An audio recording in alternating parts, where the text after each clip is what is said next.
ਰੋਂਦੂਆਂ ਦੇ ਨਾਲ ਖੇਡਣ ਵਾਲਾ ਅੱਜ ਵੀ ਪਹਿਲਾਂ ਪੁੱਗਿਆ ਏ। ਰੋਂਦੂਆਂ ਦੇ ਨਾਲ ਖੇਡਣ ਵਾਲਾ ਅੱਜ ਵੀ ਪਹਿਲਾਂ ਪੁੱਗਿਆ ਏ। ਪਰ ਪੀੜਾਂ ਤੇ ਪਿੰਜਰ ਪਹੁੰਚੇ ਫੇਰ ਵੀ ਬਹੁਤਾ ਉੱਡਿਆ ਏ। ਪਰ ਪੀੜਾਂ ਤੇ ਪਿੰਜਰ ਪਹੁੰਚੇ ਫੇਰ ਵੀ ਬਹੁਤਾ ਉੱਡਿਆ ਏ। ਰੋਂਦੂਆਂ ਦੇ ਨਾਲ ਖੇਡਣ ਵਾਲਾ ਅੱਜ ਵੀ ਪਹਿਲਾਂ ਪੁੱਗਿਆ ਏ। ਜਿੰਨੇ ਯਾਰ ਦਾ ਬੂਹਾ ਚੁੰਮ ਚੁੰਮ ਆਪਣੀ ਚੁੰਝ ਤਰੋੜੀ ਏ।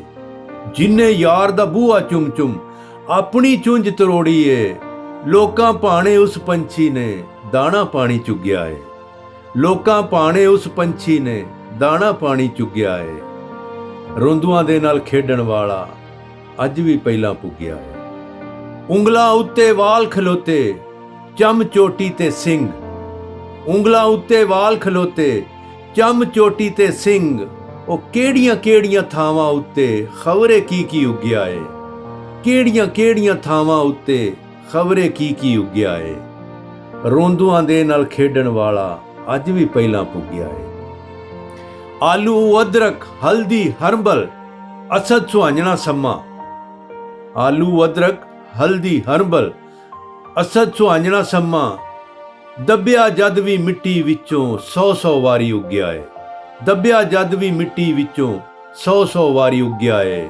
ਮੈਂ ਦੱਸਿਆ ਕਿ ਆਲੂ ਹੋਣ, ਅਦਰਕ ਹੋਵੇ, ਹਲਦੀ ਹੋਵੇ, ਇਹ ਸੁਹਾਂਜਣਾ ਹੋਵੇ, ਸੰਮਾ ਹੋਵੇ, ਯਾਨੀ ਉਹ ਗੰਨੇ ਦਾ ਜਿਹੜਾ ਟੋਕੇ ਲਾਈਦਾ, ਇਹਨੂੰ ਜਦੋਂ ਪੈਲੀ 'ਚ ਦੱਬ ਦਈਏ ਤੇ ਫਿਰ ਇਹ ਕਈ ਵਾਰੀ ਉੱਗਦਾ ਹੈ। ਇਹਨੂੰ ਵਾਹ ਛੜੋ ਫਿਰ ਵੀ ਉੱਗਦਾ ਹੈ। ਇਹ ਕਈ ਫਸਲਾਂ ਪਿਆ ਉੱਗਦਾ ਹੈ। ਇਸ ਲਈ ਉਹਦੇ ਜਿਹੜੇ ਦੁਬਾਰਾ ਉੱਗ ਜਾਣ ਦੀ ਤਾਕਤ ਹੈ ਨਾ, ਉਹਨੂੰ ਐਡਮਾਇਰ ਕਰਦੇ ਹੋਏ ਲਿਖਿਆ ਕਿ ਆਲੂ ਅਦਰਕ ਹਲਦੀ ਹਰਬਲ ਅਸਦ ਸੁਹਾਂਜਣਾ ਸੰਮਾ। ਦੱਬਿਆ ਜਦ ਵੀ ਮਿੱਟੀ ਵਿੱਚੋਂ 100 ਵਾਰੀ ਉੱਗਿਆ। ਤਕਦੀਰ ਦੇ ਹੱਥੋਂ ਮੋਇਆ ਨਹੀਂ ਤਦਬੀਰਾਂ ਵਾਲੇ ਮਾਰ ਗਏ। ਤਕਦੀਰ ਦੇ ਹੱਥੋਂ ਮੋਇਆ ਨਹੀਂ ਤਦਬੀਰਾਂ ਵਾਲੇ ਮਾਰ ਗਏ। ਸਾਕਾਂ ਸੁਖਣਾ ਸੁਖੀਆਂ ਨੇ ਮੇਰੇ ਸਕਿਆਂ ਮੈਨੂੰ ਦੁੱਗਿਆ ਏ।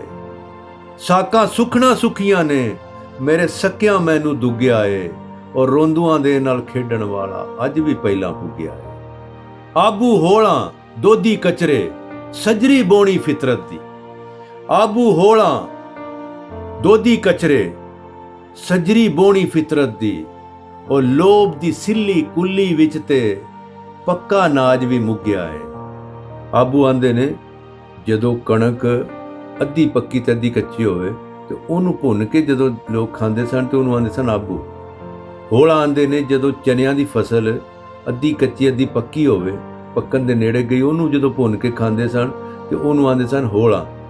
ਤੇ ਦੋਧੀ ਆਂਦੇ ਨੇ ਮਕਈ ਦੀ ਉਹ ਸੂਰਤ ਛੱਲੀਆਂ ਦੀ ਜਿਹੜੀ ਅਜੇ ਕੱਚੀ ਹੁੰਦੀ ਹੈ, ਉਹਨੂੰ ਖਾਣ ਨਾਲ ਇੰਝ ਸਵਾਦ ਹੁੰਦਾ ਜਿਵੇਂ ਦੁੱਧ ਪੀਂਦੇ। ਉਹਨੇ ਇਸ ਲਈ ਉਹਦਾ ਨਾਂ ਦੋਧੀ ਰੱਖਿਆ। ਔਰ ਕਚਰੇ ਆਂਦੇ ਨੇ ਜਦੋਂ ਖਰਬੂਜ਼ਾ ਜਿਹੜਾ ਉਹ ਅਜੇ ਪੱਕਿਆ ਨਾ ਹੋਵੇ, ਉਹ ਕੱਚਾ ਹੁੰਦਾ। ਯਾਨੀ ਫਿਤਰਤ ਜਿਹੜੀ ਹੈ ਉਹ ਆਪਣੀਆਂ ਕੱਚੀਆਂ ਸ਼ੈਵਾਂ ਵੀ ਪੇਸ਼ ਕਰੇ ਤੇ ਬੜੀਆਂ ਸਵਾਦੀ ਹੁੰਦੀਆਂ ਨੇ, ਤੇ ਇਨਸਾਨ ਪੱਕੀਆਂ ਸ਼ੈਵਾਂ ਨੂੰ ਵੀ ਜ਼ਖੀਰਾ ਕਰਕੇ ਤੇ ਉਹਨਾਂ ਨੂੰ ਫਿਰ ਗੰਦ ਖਰਾਬ ਕਰ ਛੱਡਦਾ। ਔਰ ਇਹ ਮੈਂ ਪੇਸ਼ ਕੀਤਾ ਇਸ ਸ਼ੇਰ ਦੇ ਵਿੱਚ। ਆਬੂ ਹੋਲਾਂ ਦੋਧੀ ਕਚਰੇ, ਆਬੂ ਹੋਲਾਂ ਦੋਧੀ ਕਚਰੇ ਸਜਰੀ ਬੋਣੀ ਫਿਤਰਤ ਦੀ। ਆਬੂ ਹੋਲਾਂ ਦੋਧੀ ਕਚਰੇ ਸਜਰੀ ਬੋਣੀ ਫਿਤਰਤ ਦੀ। ਉਹ ਲੋਭ ਦੀ ਸਿੱਲੀ ਕੁੱਲੀ ਵਿੱਚ ਤੇ ਪੱਕਾ ਨਾਜ ਵੀ ਮੁੱਗਿਆ ਏ। ਲੋਭ ਦੀ ਸਿੱਲੀ ਕੁੱਲੀ ਦੇ ਵਿੱਚ ਪੱਕਾ ਨਾਜ ਵੀ ਮੁੱਗਿਆ ਏ। ਰੋਂਦੂਆਂ ਦੇ ਨਾਲ ਖੇਡਣ ਵਾਲਾ ਅੱਜ ਵੀ ਪਹਿਲਾਂ ਪੁੱਗਿਆ ਏ। ਪਰ ਪੀੜਾਂ ਤੇ ਪਿੰਜਰ ਪਹੁੰਚੇ ਫੇਰ ਵੀ ਬਹੁਤਾ ਉੱਡਿਆ ਏ। ਰੋਂਦੂਆਂ ਦੇ ਨਾਲ ਖੇਡਣ ਵਾਲਾ ਸਭ ਤੋਂ ਪਹਿਲਾਂ ਪੁੱਗਿਆ ਏ।